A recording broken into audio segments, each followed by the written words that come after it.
इस मंच में स्वागत है आप सभी का। लीजिए, हम आ गए हैं लेकर कवि मन की बात का एक और नया अंक।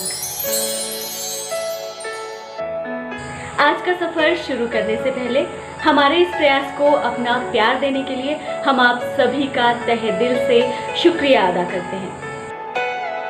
आज फिर इस कार्यक्रम में हम आपको मिलवाएंगे कुछ प्रोफेशनल और नॉन प्रोफेशनल कवियों से, जो आप तक पहुंचाएंगे अपने जज्बात सीधे अपने घर से। तो आज की पहली रचना के साथ आ रहे हैं।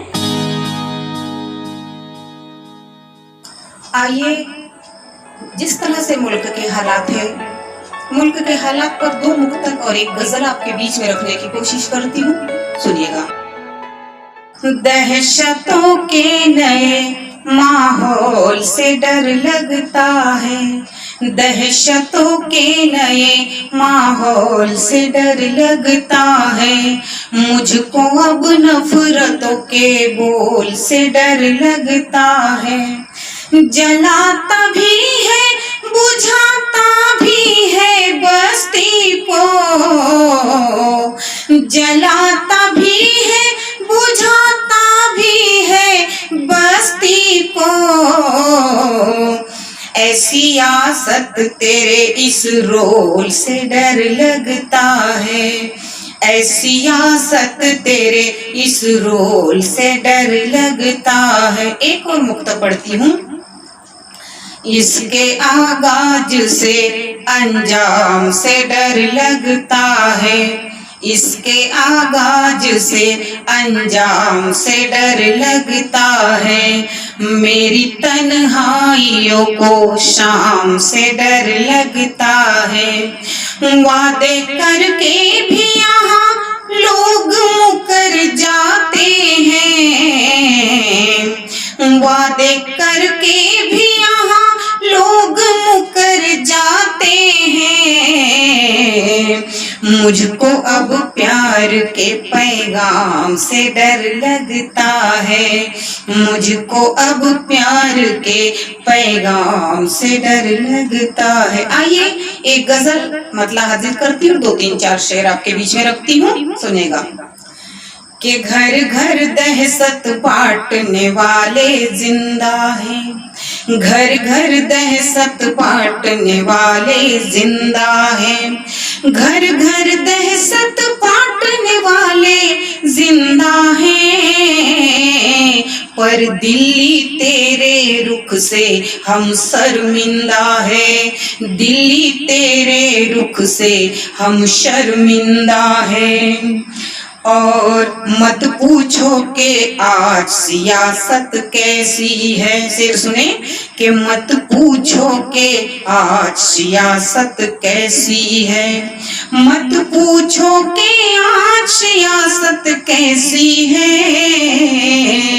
मक्कारी और झूठ ही इनका धंधा है, कि मक्कारी और झूठ ही इनका धंधा है। और महंगाई की मार ने हमको मारा है, महंगाई की मार ने हमको मारा है, महंगाई की मार ने हमको मारा है। पर खुददारी के दम पर अब तक जिंदा है, और दिल्ली तेरे रुख से हम शर्मिंदा है। और शेर सुनेगा कि रोज सफाई होती है पर जाने क्यों, रोज सफाई होती है पर जाने क्यों, रोज सफाई होती है पर जाने क्यों। संसद का हर एक गलियारा गंदा है, और दिल्ली तेरे रुख से हम शर्मिंदा है। और जो कहता है देश में खुशहाली है, जो कहता है देश में खुशहाली है, जो कहता है देश में खुशहाली है। या वो नेता है या फिर वो अंधा है, या वो नेता है या फिर वो अंधा है, और दिल्ली तेरे रुख से हम शर्मिंदा है। आपका मन जीतने के लिए एक बार फिर अपनी रचना के साथ आ रहे हैं हमारे आज के अगले कवि।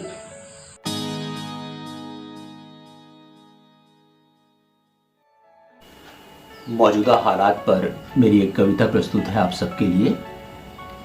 कविता का शीर्षक मैंने आप पर छोड़ा है, वो कहीं ना कहीं छिपा हुआ है कविता की पंक्तियों में। बस आपको उसे तलाश करना है और उसके मर्म को, उसके दर्द को पहचानना है। प्रस्तुत है कविता। मेरी कविता की पृष्ठभूमि तुम हो, सिर्फ तुम। उफ, तुम्हारा सौंदर्य, रूखे बाल, बुझी बुझी सी आंखें, सूखे होंठ, पिचके हुए गाल, चिपका हुआ पेट, कुलबुलाती आंतें, कंकाल सा तुम्हारा जिस्म, आह, और धूप से खूब तपे हुए उसी जिस्म से उठती पसीने की भीनी भीनी बू। बदलते मौसमों से बेखौफ तुम्हारी रोजमर्रा की जिंदगी,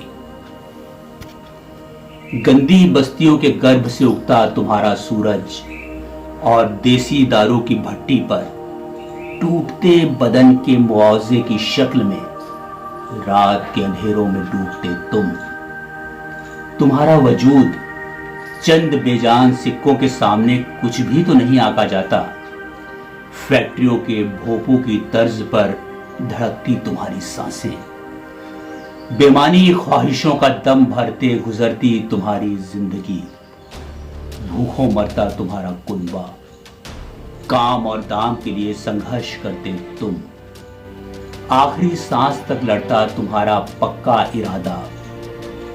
मौत, हाँ मौत तुम्हारी मजबूरी है शायद, फिर भी किसी न किसी शक्ल में जारी है तुम्हारी लड़ाई अब तक। रोटी, इज्जत और इंसाफ के हक में जीत तुम्हारी होगी साथी, कारवां थमने न पाए। अब हम आपको मिलवाते हैं इस कड़ी के अगले रचनाकार से। गरीबी पाप है या अपमान है, गरीबी पाप है या अपमान है, इसमें नहीं मिलता कोई सम्मान है। हर तरफ से मुसीबतों का पहाड़ टूटता, हर तरफ से मुसीबतों का पहाड़ टूटता, जिधर से भी देखो इसको हर कोई लूटता। गरीब आदमी बड़े बड़े महल बनाता है, गरीब आदमी बड़े बड़े महल बनाता है और अपने मन के अंदर बहुत बड़े सपने सजाता है। दिन भर काम करके उसका शरीर टूट जाता है, दिन भर काम करके उसका शरीर टूट जाता है, तब जाकर उसके घर का चूल्हा जल पाता है, तब जाकर उसके घर का चूल्हा जल पाता है और अपने घर की इज्जत घर में रखता, अपने घर की इज्जत घर में रखता और अपने आप को खुद बाहर जाता है, तब जाकर वो इज्जत भरी 2 वक्त की रोटी लाता है। दुनिया भर को भोजन देने वाला, दुनिया भर को भोजन देने वाला कभी कभी समय पर खाना नहीं खाता है। अपनी नजरों से पूरे आसमान को देखने वाला, तो अपनी नजरों से पूरे आसमान को देखने वाला कभी कभी फुटपाथ पर सो जाता है। और कभी कभार मैं सोचता हूँ, और कभी कभी मैं सोचता हूँ कि कैसा ये वियोग है, और क्या गरीबी इतना बड़ा रोग है, कि क्या गरीबी इतना बड़ा रोग है। आज मजदूर नहीं मजबूर है, आज मजदूर नहीं मजबूर है, भूख प्यास और भेदभाव से चूर है, भूख प्यास और भेदभाव से चूर है। पैरों में छाले हैं और अपने परिवार से दूर है, पैरों में छाले हैं और अपने परिवार से दूर है, और पसीने से है लथपथ, पसीने से है लथपथ, और महामारी से वो बेकसूर है, और महामारी से वो बेकसूर है। माना कि देश में बंदी है, माना कि महामारी में बंदी है और हर एक नागरिक पर पाबंदी है, माना कि देश में बंदी है और हर एक नागरिक पर पाबंदी है, लेकिन महामारी के नाम पर देश में बड़ी सियासत बहुत ही गंदी है, देश में बड़ी सियासत बहुत ही गंदी है। और इसे देखकर मेरा मंजर रोता है, इसे देखकर मेरा दिल भी रोता है कि कैसा ये सपनों से मिलने का संयोग है, कि कैसे मिलने का सबसे बड़ा संयोग है। और क्या गरीबी महामारी से बड़ा रोग है, कि क्या गरीबी महामारी से बड़ा रोग है। इन शब्दों के साथ दोस्तों, जय हिंद। अपने मन की बात को शब्दों में पिरोकर आपके लिए ला रहे हैं हमारे आज के अगले रचनाकार।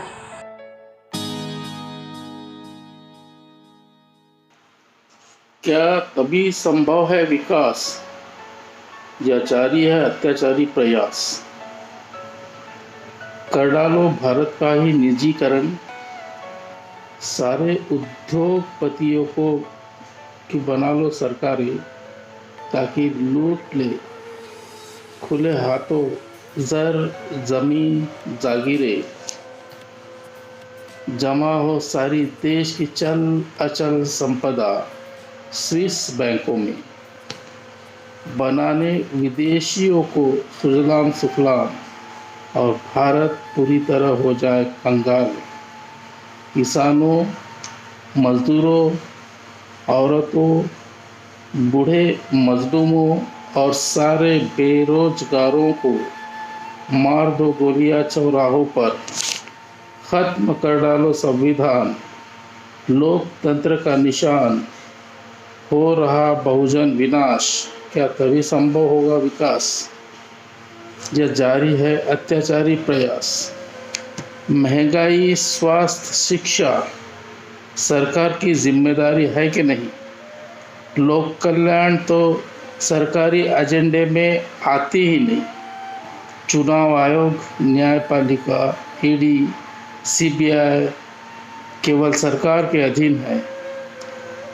इन्हीं के माध्यमों से चले सरकार, फैलता जाए फासिस्ट का फास।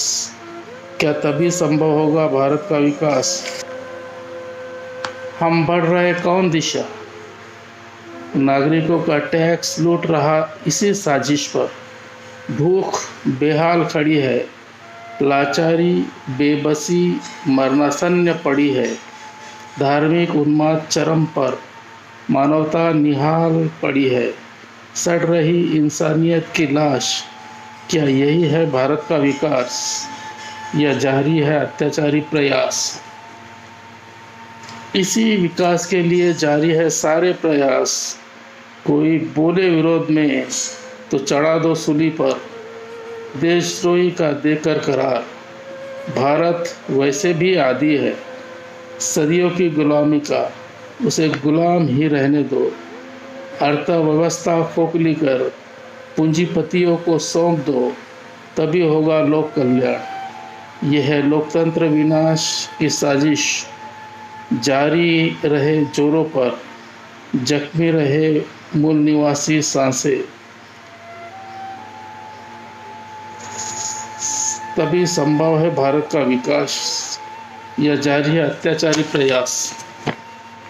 बुद्ध की शांति, हिंदुत्व भ्रांति जो ऊंचता का हित रक्षण करे, नीच जाति का दमन करे, वही है क्रांति।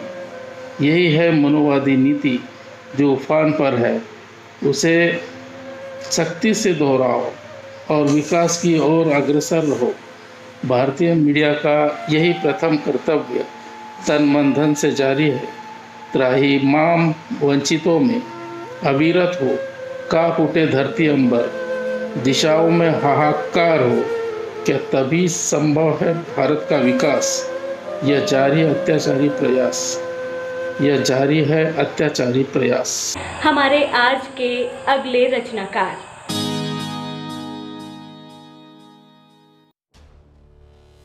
किसी को फर्क नहीं पड़ता जंगल के कटने से, केवल उस वनवाला को छोड़कर जो देख रही है असहाय जंगल का कटना, जो देख रही है असहाय जंगल का कटना। रुकते नहीं ठेकेदार, वे काट रहे हैं जंगल लगातार। उनका गठजोड़ है नेताओं अफसरों से, उनका गठजोड़ है नेताओं अफसरों से। वनबाला देखती है पेड़ों का गिरना, गिरा एक पेड़, पेड़ का झूला छूटा सखियों का संग। उड़ गई चिड़िया आर्तनाद करती हुई, उड़ गई चिड़िया आर्तनाद करती हुई। ले गए ठेकेदार, ले आए ठेकेदार गाड़ी भारी रस्सा गाड़ियाँ मजदूर। ले आए ठेकेदार कुल्हाड़ी, आरी, रस्सा, गाड़ियाँ, मजदूर। अब जंगल के बीच से बन गई है एक सड़क। अब जंगल के बीच से बन गई है एक सड़क शहर तक। पेड़ों की देह लग चुकी है गाड़ियों में, कांपती हुई पत्तियां रह गई पीछे, यहाँ वहाँ बिखरी हुई अपने उजड़ने का दर्द लिए। कांपती हुई पत्तियां रह गई पीछे, यहाँ वहाँ बिखरी हुई अपने उजड़ने का दर्द। वनबाला देखती है जंगल को वीरान होते, वनबाला देखती है जंगल को वीरान होते।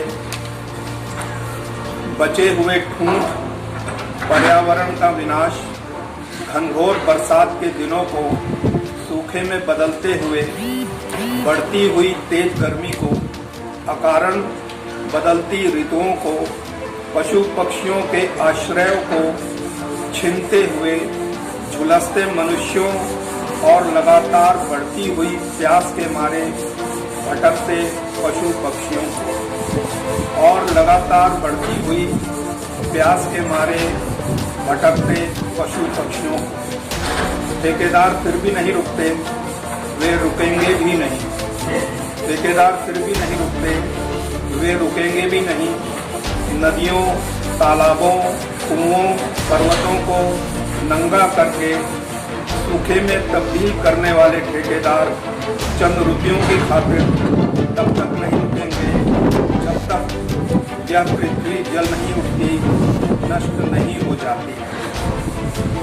नदियों, तालाबों, कुओं, पर्वतों को नंगा करके सूखे में तब्दील करने वाले ठेकेदार चंद रुपयों की खातिर तब तक नहीं रुकेंगे जब तक यह पृथ्वी जल नहीं उठती, नष्ट नहीं हो जाती, नष्ट नहीं हो जाती।